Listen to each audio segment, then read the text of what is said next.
Hindus और Muslims के बीच में डिवाइड क्रिएट करना चाहते हैं। ये उनका जिक्र कर रहे थे बिकॉज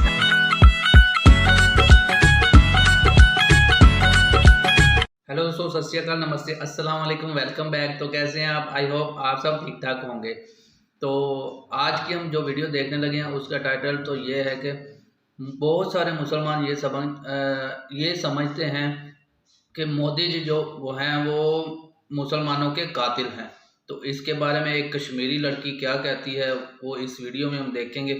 तो स्टार्ट करते हैं। उससे पहले चैनल कर लें सब्सक्राइब, बेल आइकन को प्रेस कर लें ताकि आपको ऐसी और भी वीडियोस देखने को मिलती रहें। तो चलिए स्टार्ट करते हैं। तो टेक है, लेकिन उससे पहले आप ये बताइए कि आपका क्या टेक है, क्योंकि जो पाकिस्तानी है वो हमेशा उल्टा टेक ही लेते हैं हर एक चीज का। So I want to know what is the Pakistani mindset, then I will tell you what is the real mindset. आपको क्या लगता है कि when he spoke about anti-social elements, what was he talking about? देखिए, इससे मुराद ये जो लगता है वो ये है, देखिए, क्योंकि उन्होंने कोई लफ्ज नहीं लिया, ठीक है, उन्होंने एक्सप्लेन नहीं किया। एंटी सोशल एलिमेंट्स ऐसे लोग हो सकते हैं जो वो ये कह रहे हैं जो बेसिकली मुआशरे को खराब कर रहे हैं, ठीक है, एक बात। अब दूसरी बात ये है कि 2002 के कॉन्टेक्स्ट में जाएं तो उस वक्त मुआशरे को कौन खराब कर रहा था और उस वक्त क्या क्या पॉलिटिकल सिनेरियो था, वो जारी बात है कि जो हिंदू मुस्लिम डिवाइड थी, लड़ाई थी, वो थी। So this is how I take and this is how I understand. जी, देखिए, आपने जो बोला वो बहुत ही एम्बिग्यूअस था, कुछ उसमें क्लैरिटी नहीं थी। तो मैं आपको बता दूं, what I believe and what most of the Indians believe is that when he said anti-social elements, what he meant was कि जो लोग है ना हिंदूज और मुस्लिम्स के बीच में डिवाइड क्रिएट करना चाहते हैं, ये उनका जिक्र कर रहे थे। बिकॉज जाहिर सी बात है, आप सोचिए, आपको क्या लगता है कि बिना गुजरात के मुसलमानों के वोट्स के बिना क्या मोदी जी 3 टाइम सीएम बनते, या क्या मोदी जी को इतना सपोर्ट गुजरात से जो मिलता है वो क्या उनके मुस्लिम वोटर्स के बगैर मिलेगा? या चलिए पूरे इंडिया में जो मोदी जी को सपोर्ट मिलता है, जो इतनी थम्पिंग मेजोरिटी से एक मोदी जी के पीछे लोग बीजेपी के लिए वोट्स डालते हैं, क्या आपको लगता है मुस्लिम्स उसमें नहीं होंगे थम्पिंग मेजोरिटी में?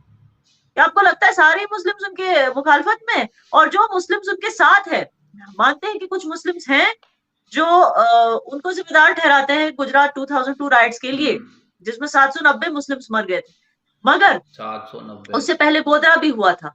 अब हिंदूज हैं जो वो भी गवर्नमेंट को ही ठहराते हैं रिस्पॉन्सिबल कि हमें भाई प्रोटेक्शन नहीं दी, माइनॉरिटीज को अपीज किया।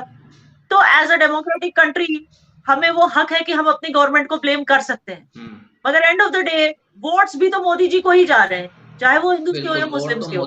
और जो सेम मुस्लिम्स हैं इंडिया के, वो एक चीज अच्छी तरह से समझ गए हैं कि जो एक हमारी रिस्पॉन्सिबिलिटी है as citizens of the country, that is equally as important as us being Muslims.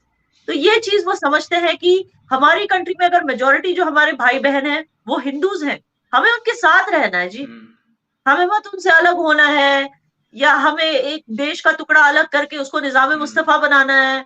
ये सब नहीं, हम एंजॉय करते हैं अपनी डेमोक्रेसी को, अपनी कॉन्स्टिट्यूशन को, और उस कॉन्स्टिट्यूशन में जो है, जो उसके अंडर आते हैं वो मेजोरिटी दूसरे रिलीजन्स के हैं, और हमको उन सब के साथ हार्मोनियसली रहना है इसी देश में।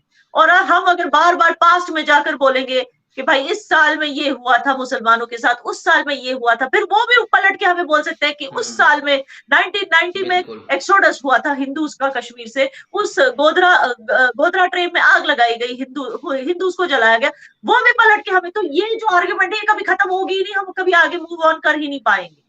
तो इसकी वजह से जो है एंटी सोशल एलिमेंट्स को चुप करा दिया का मतलब ये है कि उन्होंने दिल जीत लिए दोनों साइड्स के, चाहे वो हिंदूज के हो या मुस्लिम्स के हो, अपनी गुड गवर्नेंस से। बिल्कुल।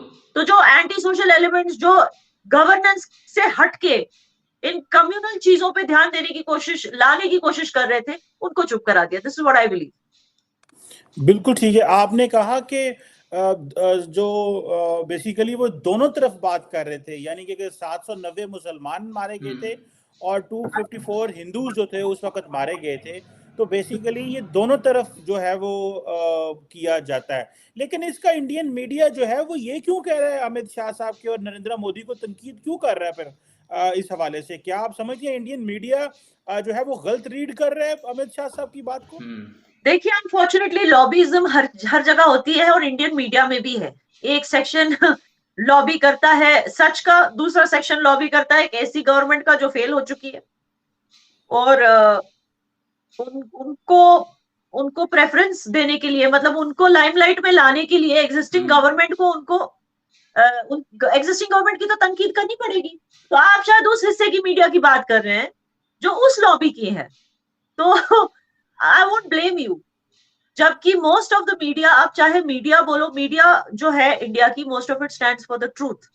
और जहां तक मुझे पता है इस चीज की कवरेज कुछ इस तरह की गई थी कि इसमें कोई कम्युनल एंगल नहीं लाया गया था, इसमें क्लियर बोला गया था कि लोगों को चुप करा दिया गया है जो एंटी नेशनल सोच विचार रखते हैं, उनको चुप कर दिया गया। और मुझे लगता है कि ये बात सच है, इसमें कुछ तनकीद करने वाली बात नहीं है। इट इज अ फैक्ट, क्योंकि इंडिया की जो पॉलिटिक्स है it always used to be based on communal aspect, always used to be based on quota system, reservation, communal aspect. लेकिन उससे हटकर इकोनॉमी और प्रोग्रेस एंड फॉरेन रिलेशंस पे ध्यान देके आई थिंक मोदी जी ने एक नया एग्जाम्पल सेट किया है गवर्नेंस का। तो एक तरह से उन्होंने चुप कराया है ना, जो एंटी नेशनल, जो कम्युनल चीजों को बढ़ावा देते हैं उन्हें तो चुप कराया है।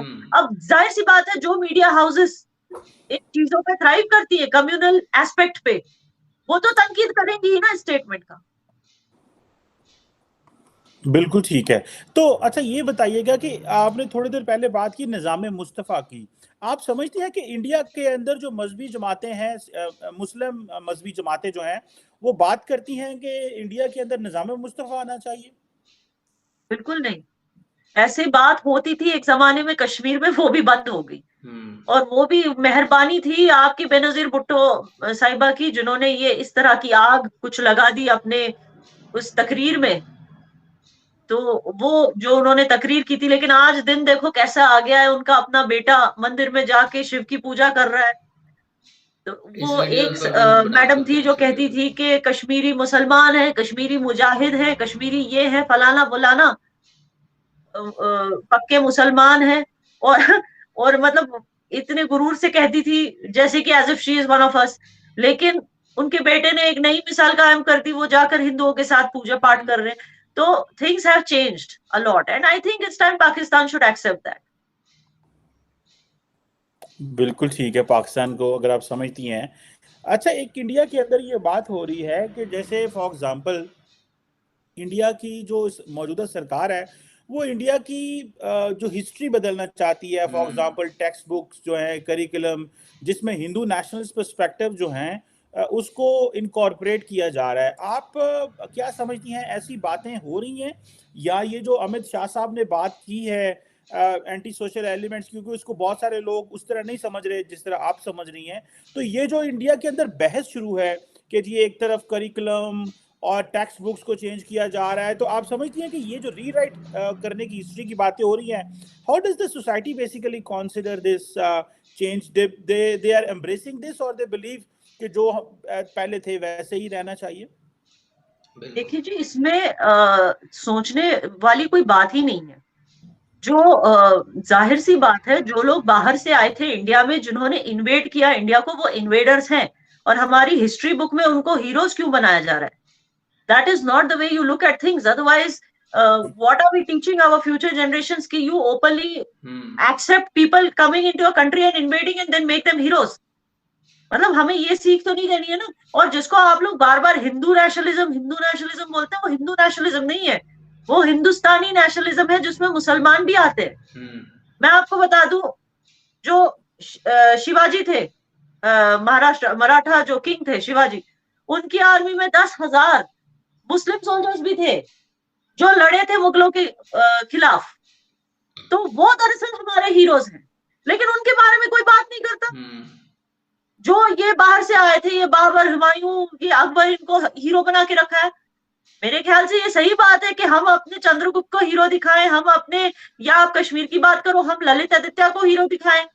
हम क्यों किसी सिकंदर बुतशिकान को हीरो दिखाएं जो कहीं से आके यहाँ पे मंदिर तोड़ रहा था, लोगों को, हिंदुओं को मार रहा था, उनके स्कल से माउंटेन्स बना रहा था। ऐसे लोगों को हमने क्यों यहाँ हीरो बना के रखा हुआ है? अब वही चीज आप देखो, पिछली बार भी आपके एक शो पे बुरहान वानी को लेके टॉपिक उठा था, जिससे शायद आप ऑफेंड हो गए, ठीक है, वो आप लोगों के लिए हीरो होगा जैसे मैंने कहा, लेकिन हमारा असली हीरो कश्मीर में इट इज मकबूल शेरवानी। उसे हमें हीरो बनाना चाहिए हमारे टेक्स्ट बुक्स में। ये जो कोशिश हिस्ट्री बदलने की थी, ये कोशिश पाकिस्तान ने की थी कश्मीर को लेके। तो इस वीडियो में एक कश्मीरी लड़की ने बताया, मतलब कि उन्होंने बहुत ही अच्छे से एक्सप्लेन किया कि गुजरात में जो दंगे फसाद हुए थे उनको आज तक यही समझा जाता है कि वो मोदी जी ने करवाए थे, क्योंकि मोदी जी वहाँ पर सीएम थे उस वक्त में। तो अगर देखें वहाँ पर गुजरात में जो है मुस्लिम की ज़्यादा शायद पॉपुलेशन है, तो मुस्लिम की पॉपुलेशन ज़्यादा होने के बावजूद वहाँ पर सीएम जो है वो मोदी जी बने, एक हिंदू मतलब कि हिंदू कम्युनिटी से जो बिलोंग करते हैं। तो अगर मुस्लिम उनको सपोर्ट ना कर रहे होते तो वो सीएम कैसे बनते, ये भी एक सवाल है। और इस बहन ने, जो कश्मीरी बहन है, इसने बहुत अच्छी बातें की, बहुत मतलब कि इसके ऊपर सोचने पर बंदा मजबूर हो जाता है, क्योंकि यहाँ पर कुछ बताया जाता है और इंडिया में उसका जो भी हुआ होता है वो कुछ और ही है। और अगर हम इस चीज़ के लिए मोदी जी को ब्लेम कर रहे हैं कि वो जो है 2002 में गुजरात जो दंगे फसाद हुए तो वो मोदी जी ने करवाए हैं, तो ऐसे जो उन्होंने बताया कि ट्रेन हादसा हुआ, वहाँ पर हिंदुओं को जलाया गया, कश्मीर में पंडित जो हैं उनको मारा गया, तो ऐसे वो भी हमें ब्लेम कर सकते हैं मुस्लिम कम्युनिटी को। तो ऐसे मतलब कि एक कम्युनिटी को दूसरी कम्युनिटी के ऊपर इल्ज़ाम लगाने से पहले इसको पॉजिटिव वे में लेना चाहिए कि इससे नफरतें ना फैलें, मतलब उसकी तहकीकात करें कि उसके पीछे वो ये वाक़या क्यों हुआ, तो उसकी तहकीकात कंप्लीट करें। उससे पहले किसी के ऊपर इल्ज़ाम लगाना या फिर समझना कि ये इसने ही किया है या इसने किया है, तो नफ़रतें फैलाने से कुछ नहीं मिलता। तो बाकी आप इस वीडियो के बारे में क्या कहेंगे? मतलब कि ये कश्मीरी बहन के पास बहुत सारा नॉलेज था, इसको देखकर सुनकर मैंने फर्स्ट टाइम इसकी वीडियो देखी है कमर चीमा साहब के साथ। तो ऐसी और भी इसकी वीडियोस के इस बहन की वीडियोस के ऊपर हम रिएक्शन देते रहेंगे, क्योंकि इसका नॉलेज जो है वो मुझे बहुत अच्छा लगा कि इसके पास बहुत नॉलेज है। तो पाकिस्तान में तो ऐसा नॉलेज हमें बहुत कम ही मिलता है, और अब सोशल मीडिया की वजह से बहुत सारी चेंजिंग आई है। पाकिस्तान की जो यूथ है, जो 60% पाकिस्तान की पॉपुलेशन का बनता है, तो अब उसकी मतलब 80 to 90% जो है ना, वो यूथ की जो सोचने समझने की थॉट है वो चेंज हो चुकी है इंडिया के जो है ना मुखालिफ। तो क्योंकि पाकिस्तान की जो एजुकेशन सिस्टम में, बुक्स में जो हिंदुज़म के बारे में या हिंदुओं के बारे में बहुत सी ऐसी चीज़ें मतलब कि लिखी गई हैं, हुई हैं, जिससे वो नफ़रत फैलने की वजह बनती रही हैं। तो पहले लोग जो पॉलिटिशियंस थे वो इस चीज़ का बड़ा फ़ायदा उठाते रहे हैं, तो अब उनको इस चीज़ का फ़ायदा उठाने में दुश्वारी पेश आ रही है। तो अब आई होप कि वो आहिस्ता आहिस्ता ये हमेशा के लिए ख़त्म हो जाएगी, और दोनों कम्युनिटी और जितनी भी दूसरे मज़हब हैं उनकी कम्युनिटी सब मिलकर इंसानियत की बिना पर एक दूसरे के साथ मिलकर रहेंगे, और सब कुछ मतलब कि एक साथ मिलकर करेंगे। बाकी दुख और सुख में इंसान को हमेशा एक दूसरे के साथ खड़े होना चाहिए, मिलते रहना चाहिए। अगर हम दूसरों का दुख को दुख नहीं समझेंगे, अपने दुख को दुख समझेंगे, तो ये अच्छी चीज़ नहीं होती है। क्योंकि अगर आप सिर्फ खुद को देखेंगे तो फिर जो दूसरा बंदा होगा वो आपके दुख में मतलब कि कभी आपके साथ नहीं खड़ा होगा। अगर आप चाहते हैं कि दूसरा इंसान भी आपके साथ, दूसरी कम्युनिटीज़ के लोग भी आपके साथ खड़े हों, तो दूसरी कम्युनिटी के लोगों को रिस्पेक्ट दें, ताकि वो वापसी आपको भी रिस्पेक्ट दें। तो आपको वीडियो कैसी लगी? आप इस वीडियो के बारे में क्या कहना चाहेंगे? तो आप नीचे कमेंट में कह सकते हैं, बता सकते हैं अपनी जो भी आप कहना चाहें, सोच है, जो भी आपकी अपनी पॉइंट ऑफ व्यू होंगे आप वो बता सकते हैं। आपको मेरा रिएक्शन कैसा लगा वो भी बता सकते हैं नीचे कमेंट में। तो वीडियो अच्छी लगी है तो लाइक कीजिए, शेयर कीजिए दोस्तों के साथ, और चैनल को सब्सक्राइब करके बेल आइकन को प्रेस कर लीजिए।